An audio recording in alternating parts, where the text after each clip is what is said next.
Hey, what's up, everybody?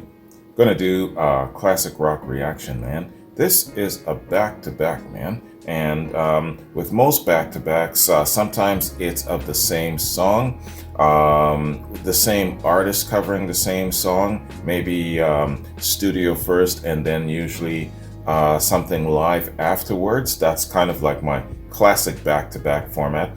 In this case, man, it's the same song being covered by two different artists, two iconic classic rock artists, two of the greatest guitarists of all time. So Jimi Hendrix, Littlewing, and then after that Eric Clapton doing a cover of it. So the Jimi Hendrix Experience, and then Derek and the Dominoes after that. So I'm looking forward to it, man.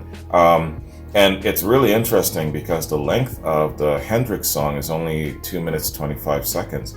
The length of the Derek and the Dominoes song, same song, but I guess with the instrumentals and whatever else is included, it's 5 minutes and 30 seconds long. So it'll be really interesting for a comparison. So first off, I just want to give a shout out and a thanks very much to Betsy. Thank you, I appreciate the recommendation.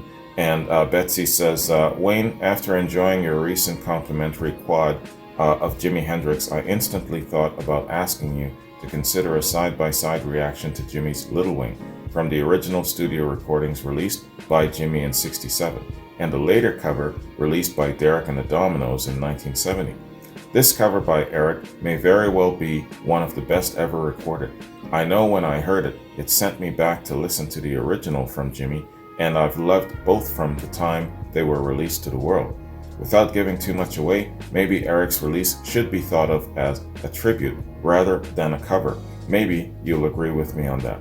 Thanks for the consideration and looking forward to it. Right on, thank you, Betsy. So, let's hit this up, man. In a back-to-back format, so that we can do some comparing. That's cool, you know? I bet you I can have a channel just based on that alone, doing back-to-back comparisons of classic rock guitarists and their works, man. Alright, so let's hit this up. Littlewing, starting with Jimmy's version. Let's get it.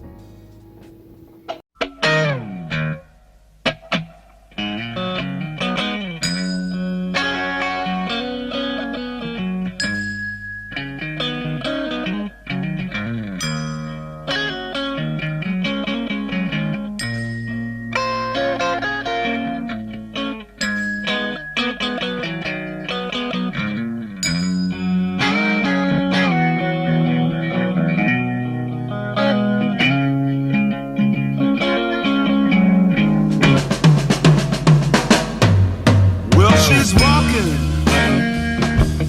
through the clouds with a circus mind that's running wild. Butterflies and zebras and moonbeams and fairy tales. That's all she ever thinks about. Riding with the wind.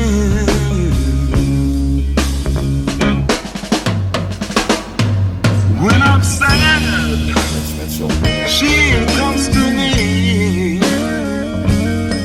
with 1,000 smiles. She gives to me free. It's alright, she said, it's alright. Take anything you want from me.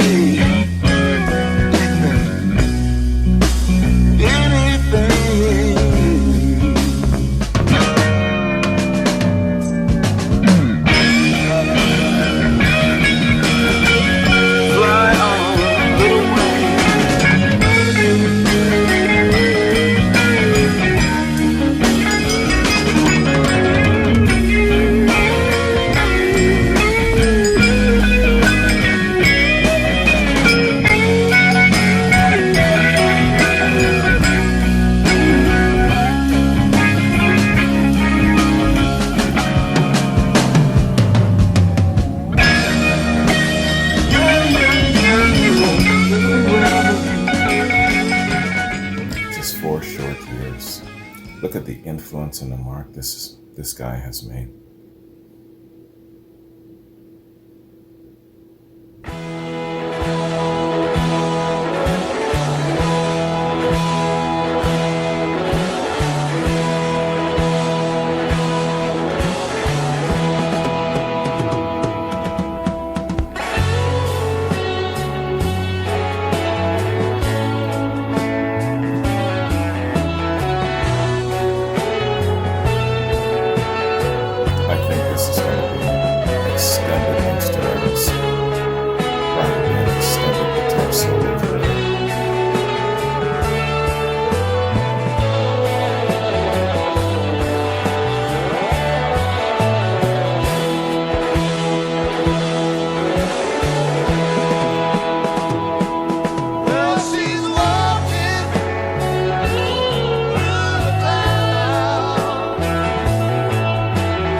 That's Steve Wonder, isn't it?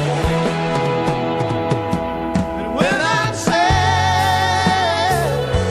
she comes to me. That's Steve Wonder. Thousand smiles kiss me. Said it's alright. Everything was.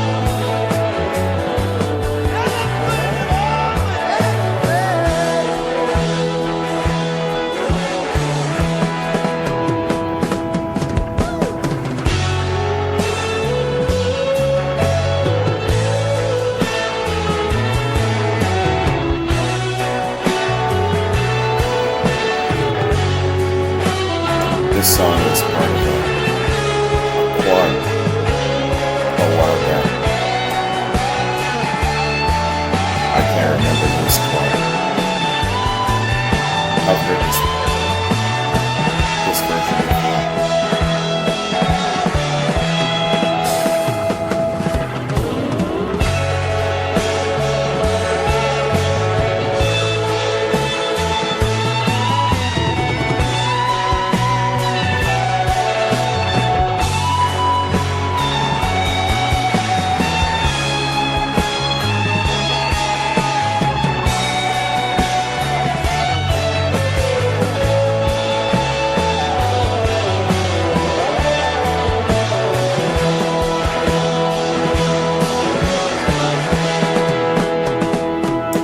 Well, she's walking I like the bass vocals.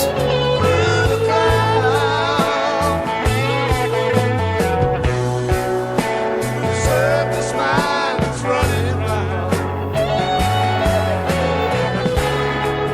But I'm trying to see her carrying care. That's all she ever makes me.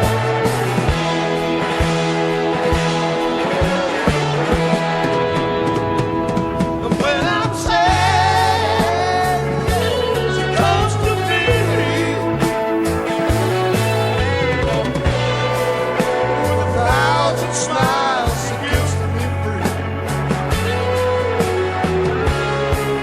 Said it's alright. Making a thing and rolling away. Everything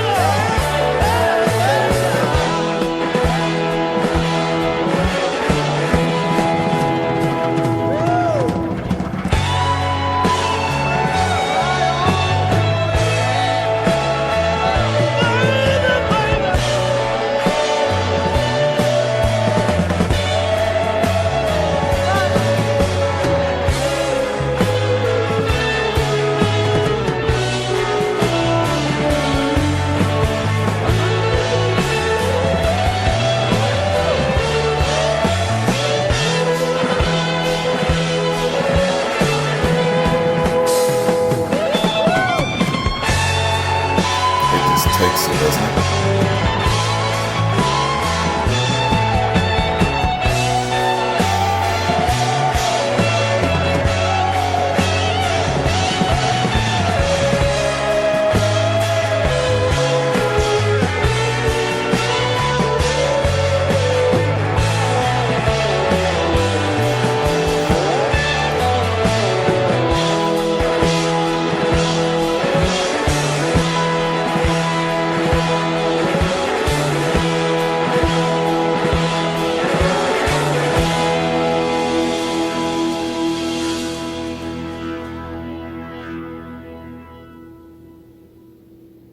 Right on.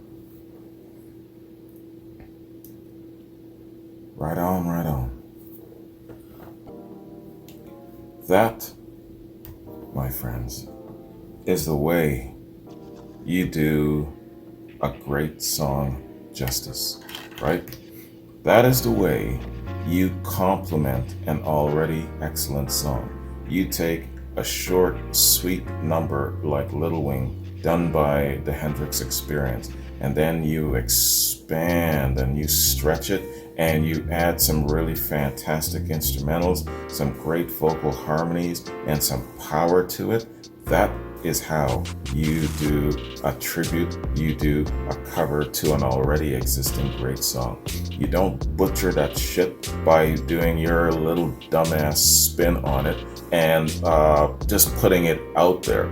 You make damn sure that when you're doing a cover, especially a hallowed song, a cherished song, an excellent iconic song, you better make damn sure that it's just as good. Your rendition is just as good, but better in some respects than the original. Don't even let that cover go out unless you hit those marks. I've listened to so many covers done of great iconic songs, just butchering the hell out of it.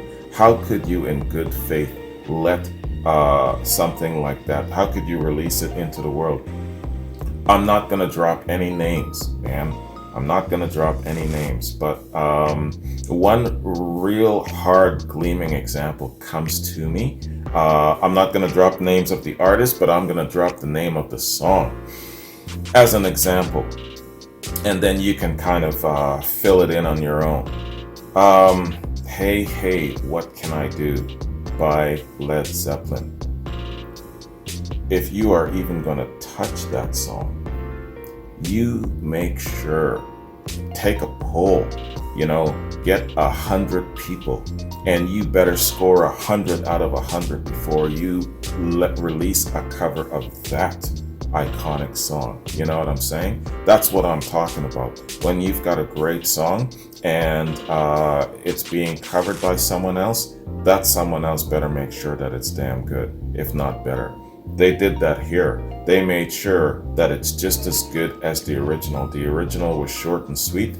This one was extended and it had more boom to it. It had more passion. It had a lot more of everything. You know what I'm saying? And it complemented it. It's not better than the original, but it is just as good and better in some respects. That's the way you do a cover, especially if it's in the form, like you said, Betsy, of a ballad or of a tribute. You know what I'm saying? So I've been preachy lately. Sorry for that. I got to get out of this mode of being preachy because there's been a couple of things in the last little while that's been kind of challenging me. So I got to get out of preachy mode. All right. Let's do a little background here. Betsy provided me some background info on both the Hendrix version and the Eric Clapton adaptation. So first, the Hendrix version. Littlewing is a song written by Jimi Hendrix and recorded by the Jimi Hendrix Experience in '67.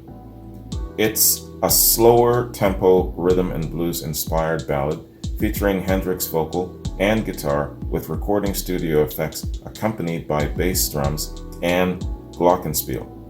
Lyrically, it's one of the several of his songs that reference and idolize feminine or guardian angel-like figures. At about 2.5 minutes in length, it's one of his most concise and melodically focused pieces.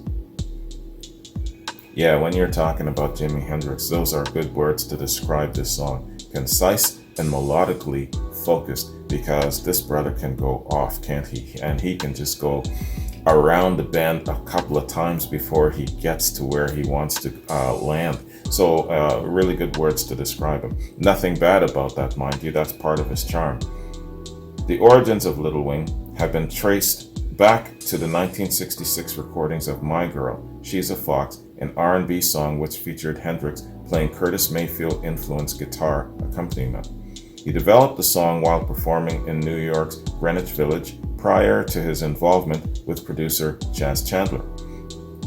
Yeah, Chas Chandler, the huge bass player from The Animals. Good singer too. After being inspired by events of the '67 Monterey Pop Festival, Hendrix completed the song in October of '67 when it was recorded by The Experience during the sessions for their second album, Axis Bold as Love. I think it's Sasha Ames that sent me Axis Bold as Love. It's been blocked on YouTube, so you gotta go find it on my Patreon or my sorry guys, it's early in the morning, man. I'm still kind of out of it. Vimeo, damn. Littlewing was released with the Axis album in December of '67 in the UK and the following month in the US. As one of only 2 songs from the album to become part of the Experience's concert repertoire, the Experience often performed it live, and recordings were issued on early Hendrix posthumous albums Hendrix in the West in '72 and the Jimi Hendrix concerts in '82. More recently, demo versions have been released as well as additional live renditions. Littlewing is one of Hendrix's most popular songs and has become a standard with interpretations recorded by musicians in a variety of styles. It's ranked number 188 on Rolling Stone's list of the 500 greatest songs of all time. That's a great list. Eric Clapton's adaptation. English guitarist and singer Eric Clapton has performed Littlewing throughout his career, beginning in 1970 with Derek and the Dominoes. He explained in an interview, quote, "I found that his lyricism when he was writing ballads like Wind Cries Mary or Littlewing was so different in a way that it was powerfully attractive to me. It was much more structured than some of his other things and more melodic too. Littlewing stands up so well that anyone could do it." That's true, man. Yeah, you know, if you're definitely an up-and-coming musician and, just going through your emotions and whatnot, Littlewing definitely is a really, really great song to perform and practice on. Derek and the Dominoes performed the song in London at the Marquee Club 10 days after their live debut at the Lyceum on June 14, 1970. With Dwayne Allman on second guitar, the group recorded Littlewing at Criteria Studios in Miami during the sessions for Layla and Other Assorted Love Songs shortly before Hendrix's death on September 18, 1970. Clapton biographer Michael Schumacher notes Clapton had intended it as a tribute to a living legend, but now that Hendrix was gone, the song hit on different emotional levels. Atco Records issued the song on a single as the B-side to Bell Bottom Blues and included it on Layla and Other Assorted Love Songs. Critics' comments on Derek and the Dominoes' rendition range from exquisitely arranged to bombastic. Okay. The group performed the song during their tour, and a recording from the Fillmore East in New York City, October 23, 1970. It was released live at the Fillmore album in '94. I imagine bombastic being probably their live performances of this tune. I can imagine them really, really getting into it and having such a boom coming from their performance. After the breakup of Derek and the Dominoes, Clapton continued to perform Littlewing. Live recordings appear on Eric Clapton's Rainbow concert in '73 called Crossroads 2, live in the '70s. Okay, yeah, wow, they're just going down the list here. Okay, yeah, he has performed it throughout his career. Okay, let's scroll down. Recognition and legacy.